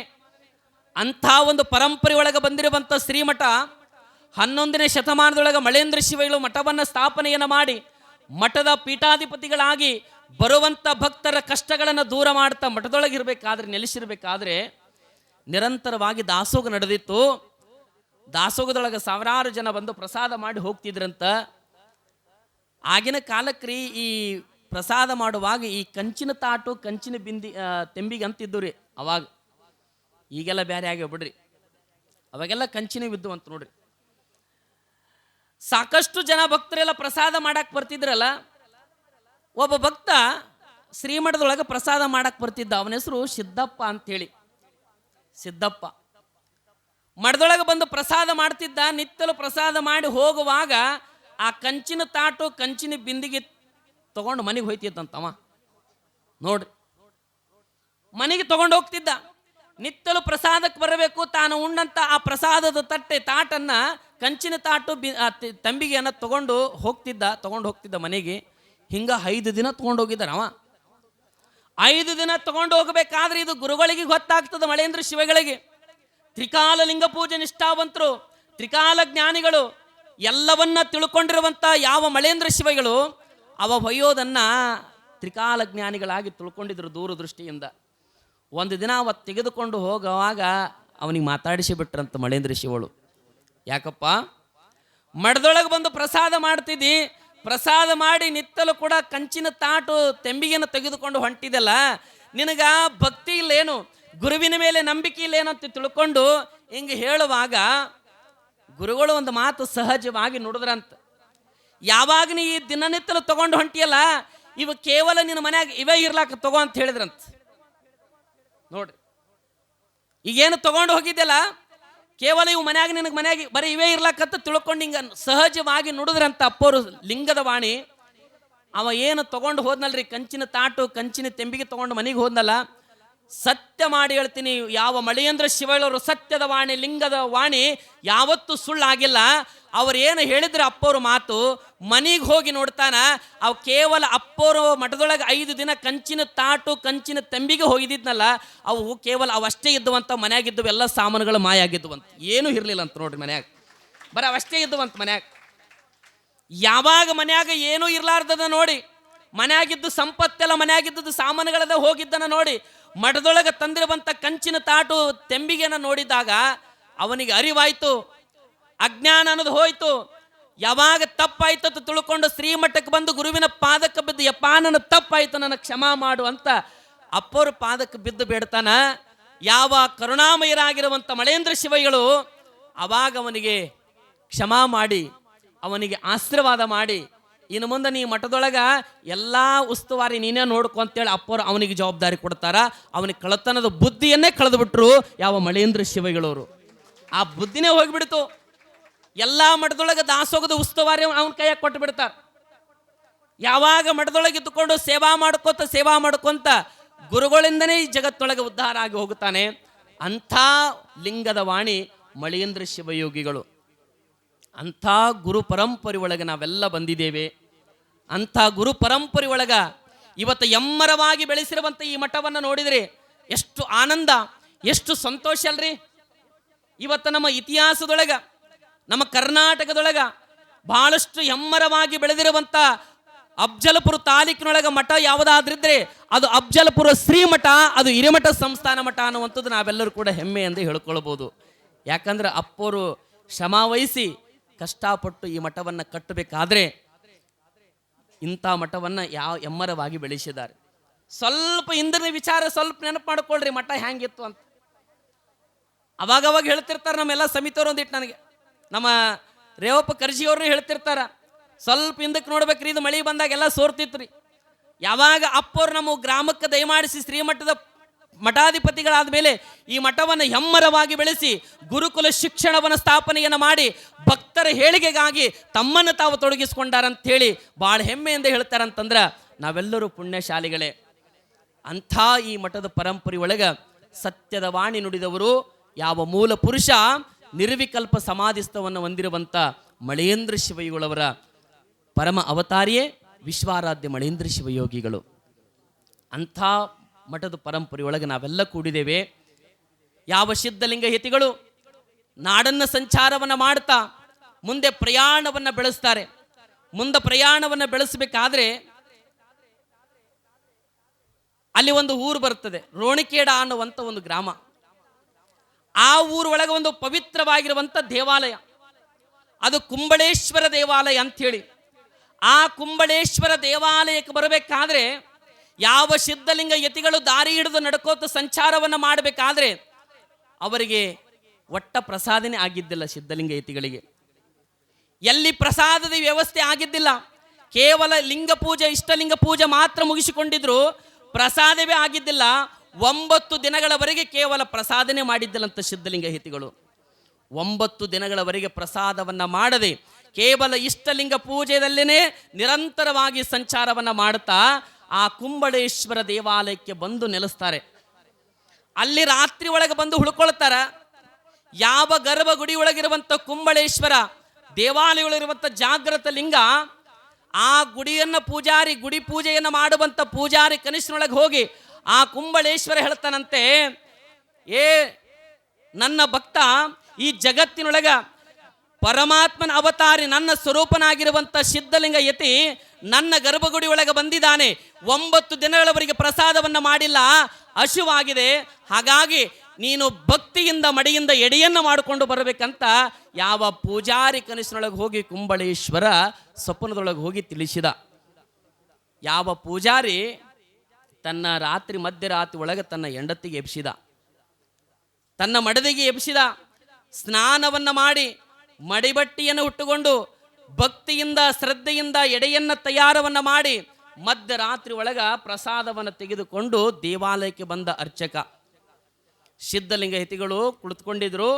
ಆ ಪ್ರಸಾದವನ್ನು ತಂದು ಮುಂದಿಟ್ಟು ಕೈ ಮುಗಿದು ಬೇಡಿದ ಶರಣಾರ್ಥಿಗಳನ್ನು ಹೇಳಿ, ಯಪ್ಪಾ ಬುದ್ಧಿ, ತಾವು ಈ ಪ್ರಸಾದವನ್ನು ಸ್ವೀಕಾರ ಮಾಡಬೇಕು ಅಂದಾಗ ಸಿದ್ಧಲಿಂಗ ಯತಿಗಳು ಕೇಳ್ತಾರಂತೆ, ಈ ಪ್ರಸಾದವನ್ನು ತರೋದಕ್ಕೆ ನಿಮಗೆ ಯಾರು ಹೇಳಿದರು ಅಂತ ಕೇಳಿದ್ರು ಸಿದ್ಧಲಿಂಗ ಯತಿಗಳು.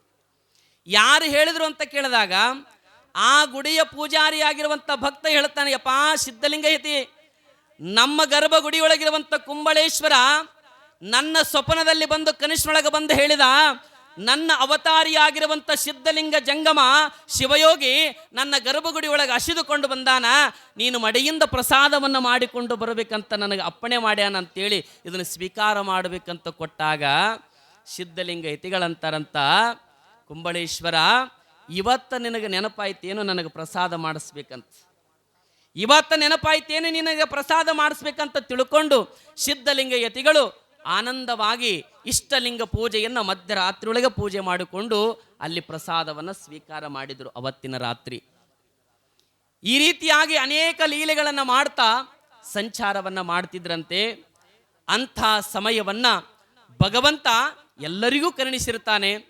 ಭಗವಂತನ ಅನುಗ್ರಹ ನಮಗಾಗಬೇಕಾದ್ರೆ ಆ ಸಮಯದೊಳಗೆ ನಾವು ಒಂದೀಟು ಒಳ್ಳೆ ಧರ್ಮದ ಕಾರ್ಯಗಳನ್ನು ಮಾಡಿ ಭಗವಂತನ ಕೃಪೆಯನ್ನು ನಾವು ಪಡ್ಕೊಳ್ಳುವಂಥವ್ರು ನಾವು ಆಗಬೇಕು.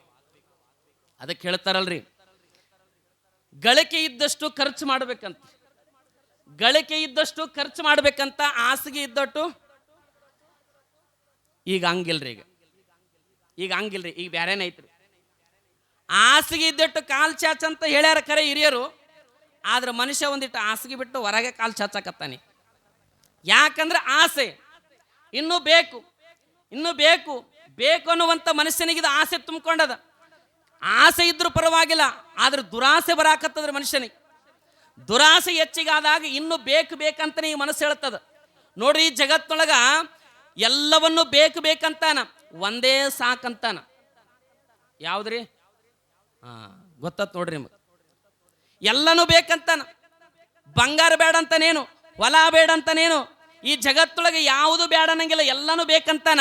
ಒಂದೇ ಒಂದು ಹೊಟ್ಟಿ ತುಂಬಿದ ಮೇಲೆ ಸಾಕಪ್ಪ ಅಂತಾನ, ಸಾಕಂತಾನ. ಆದ್ರೂ ಹೊಟ್ಟಿ ತುಂಬಿದ ಮೇಲೆ ಸುಮ್ ಕುಂದ್ರ ಪ್ರಾಣಿ ಅಲ್ರಿ ಇದು, ಇದು ಒಟ್ಟು ಸುಮ್ ಕುಂದ್ರಲ್ರಿ ಇದು. ಬೇಕಾದ್ರೆ ನೀವು ಗಮನಿಸ್ರಿ, ಬಹಳಷ್ಟು ಪ್ರಾಣಿ ಪಕ್ಷಿಗಳನ್ನು ನಾವೆಲ್ಲ ನೋಡ್ತೀವಲ್ಲ, ಅವು ಹೊಟ್ಟಿ ತುಂಬಿದ ಮೇಲೆ ಸುಮ್ಮನೆ ಒಂದಿಟ್ಟು ಬಾಯಿ ಮೆಲ್ಕಾಗ್ತ ಸುಮ್ಮ ಮಕ್ಕೋತಾವ್ರಿ, ಅವು ಸುಮ್ಮ ಮಕ್ಕೋತಾವ್ರಿ. ಒಟ್ಟ ಒಂದಿಟ್ಟು ಏನಾರು ಮೇವು ಹಾಕಿಬಿಟ್ರೆ ತಿಂದು ದನ ಕರಗಳು ಸುಮ್ಮನೆ ಬಾಯಿ ಮೆಲ್ಕಾಕೋ ಅಂತ ಮಕ್ಕೋತಾವಂತ್ರಿ. ಒಟ್ಟ ಯಾವುದ್ರ ಬಗ್ಗೆ ವಿಚಾರ ಮಾಡಂಗಿಲ್ಲ ಅವು. ಆದ್ರೆ ಇದು ಹೊಟ್ಟಿ ತುಂಬಿದ ಮೇಲೆ ಇದು ಸುಮ್ಮನೆ ಮಕ್ಕಳಾರ್ದು ಒಂದು ಪ್ರಾಣಿ ಅಂದ್ರೆ ಇದು ಮನುಷ್ಯರು. ಇದು ಒಟ್ಟು ಸುಮ್ಮನೆ ಮಕ್ಕೋಂಗಿಲ್ರಿ ಇದು. ಯಾಕಂದ್ರೆ ಹೊಟ್ಟಿ ತುಂಬಿದ ಮೇಲೆ ಸುಮ್ಮನೆ ಮಲ್ಕೋಬೇಕಿಲ್ರಿ, ಇದು ಮಲ್ಕೋಂಗಿಲ್ಲ. ಯಾಕೆ ಮಲ್ಕೊಳ್ಳಲ್ಲ ಅಂದ್ರೆ ಹೊಟ್ಟ್ಯಾಗ ಇನ್ನೊಂದು ಐತ್ರಿ. ಯಾವುದ್ರಿ? ಹೊಟ್ಟೆ ಕಿಚ್ಚು. ಮನುಷ್ಯಾಗ ಇನ್ನೊಂದು ಐತಿ ತುಂಬ್ಯಾದ, ಅದ್ರೊಳಗೆ ಹೊಟ್ಟೆ ಕಿಚ್ಚದ್ರಿ. ಹೊಟ್ಟೆ ಕಿಚ್ಚ ಅನ್ನೋದು ಪುಡ್ದು ಎಬ್ಸಾಕತ್ತದ ಮನುಷ್ಯನ. ಯಾಕ? ನೀ ಕುಂದ್ರಬೇಡ, ನೋಡು, ಅವ ದೊಡ್ಡ ಮನೆ ಕಟ್ಟ್ಯಾನ, ಅವ ಅಲ್ಲಿ ಒಂದು ಸೈಡ್ ತೊಗೊಂಡಾನ, ಅವ ಪ್ಲಾಟ್ ತೊಗೊಂಡಾನ, ಮನೆ ಮೇಲೆ ಮನೆ ಕಟ್ಟ್ಯಾನ, ಒಂದು ಕಾರ್ ತೊಗೊಂಡಾನ, ನೀನು ತಗೋ, ನೀ ಯಾವಾಗ ತಗೋತ್ತೆ ಅಂತ ಇದು ಎಬ್ಸಾಕತ್ತದ ಹೊಟ್ಟೆ ಕಿಚ್ಚು ಅನ್ನೋದು. ಈ ಹೊಟ್ಟೆ ಕಿಚ್ಚೋನದು ಹಂಗೆ ಮಾಡಕತ್ತದ್ರಿ ಇದು. ಹಂಗ ಮನುಷ್ಯನಿಗೆ ಯಾವುದು ತೃಪ್ತಿ ಇಲ್ಲ. ನಿಜವಾಗಲೂ ತೃಪ್ತಿ ಅನ್ನೋದಾಗಿದ್ರ ಶ್ರೀಮಠದೊಳಗೆ ಬಂದು ಕುತ್ಕೊಂಡು ಆನಂದವಾಗಿ ಕುತ್ಕೊಂಡು ನಾವು ಪುರಾಣವನ್ನು ಕೇಳಿ ಒಂದೀಟು ಪ್ರಸಾದವನ್ನು ಮಾಡಿ ನೆಮ್ಮದಿಯಿಂದ ಹೋಗಿ ಮಲ್ಕೊಂಡು ಬಂದ್ರೆ ಇದಕ್ಕಿಂತ ತೃಪ್ತಿ ಮತ್ತೊಂದು ಯಾವುದಿಲ್ಲ ಅಂತ ಹೇಳ್ತದ. ಮತ್ತೇನ್ರಿ, ಮತ್ತೆ ಯಾವ್ದು ಬೇಕು ಹೇಳ್ರಿ ಜಗತ್ತಿನೊಳಗೆ? ನಿಮಗೆ ಸುಮ್ಮನೆ ಒಂದು ಹೇಳೇನೆ